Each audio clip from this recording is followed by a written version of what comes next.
কোরআনুল কারীমে আল্লাহ বলছে, সূরা জুমারের মধ্যে আছে, প্রত্যেক মানুষের আল্লাহ তারা তার রুহু তার দেহ থেকে দুইবার আলাদা করে। একবার চূড়ান্তভাবে মালাকুল মউত আজরাইল দিয়া, আর দ্বিতীয় খোদার কসম আল্লাহ বলছে প্রত্যেকবার বান্দা যখন ঘুমায় আল্লাহ তার রুহুটা তার দেহ থেকে আলাদা করে নেয়। আল্লাহ নিজে বলছেন, আমি চাইলেই আবার ফেরত দিই, আমি না চাইলে ফেরত দিই।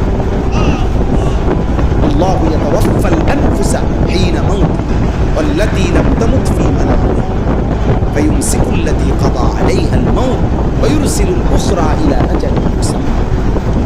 এরপরে আল্লাহ কি সুন্দর করে বলছে, তবে শোনো বান্দা, প্রতিবার যদিও আমি রুহুটা ফেরত দেই ঘুম থেকে জাগবার সময়, কিন্তু এইটাও ইলা আজালিম মুসাম্মা, একটি নির্দিষ্ট সময় পর্যন্তই ফেরত দিচ্ছি। এই ফেরত দিলেও তুমি ধোঁকা খাইও না যে কোনোদিন আটকাবো না, সত্যি সত্যি একদিন রুহুটা একবার নেব আজরাইলে দিয়ে, আর কোনোদিন